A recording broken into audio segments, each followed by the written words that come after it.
बहुमूल्य रत्नों के विकल्प के रूप में जाने जाने वाली जिस वनस्पति की चर्चा हम लोग आज कर रहे हैं, उसे हम और आप पलाश के रूप में जानते हैं।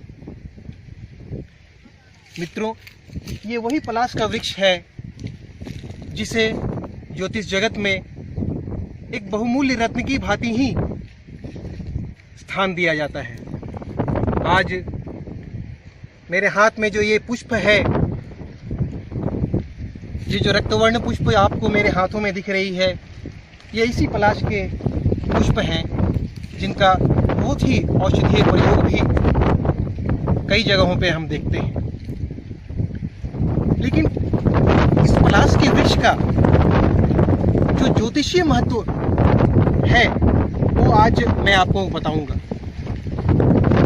जिस किसी भी जातक की जन्म कुंडली में चंद्रमा पापग्रस्त, पाप ग्रहों से आक्रांत, अस्त और कम दीप्तांश का होता है अथवा शत्रु क्षेत्र होता है, उस स्थिति में हम इस पलाश के जड़ का प्रयोग कर सकते। ऐसे अभिभावक जिनकी संतानें अत्यंत चंचल हैं, जिनकी स्मरण शक्ति कमजोर है, पढ़ाई में मन नहीं लगता, एकाग्रता में कमी है, वैसे अभिभावक अपने संतानों को इस पलाश के वृक्ष के जड़ को धारण करवाएं।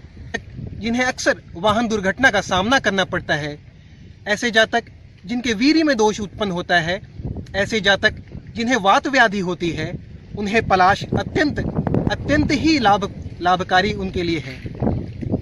आमतौर पे हम ये देखते हैं कि किसी भी कार्य को अत्यधिक प्रयास करने के बावजूद हमें सफलता नहीं प्राप्त होती। ऐसी स्थिति में पलाश को विधि पूर्वक धारण करने से हमारे समस्त कार्य सफल होते हैं। मित्रों, इस पलाश के धारण करने में कुछ सावधानियां हैं जिन्हें हमें बरतनी चाहिए। इस पलाश को सिर्फ कृत्तिका नक्षत्र में ही निकालें इसके जड़ को, और इसके शुद्धिकरण और प्राण प्रतिष्ठा के उपरांत ही इसे हम धारण करें।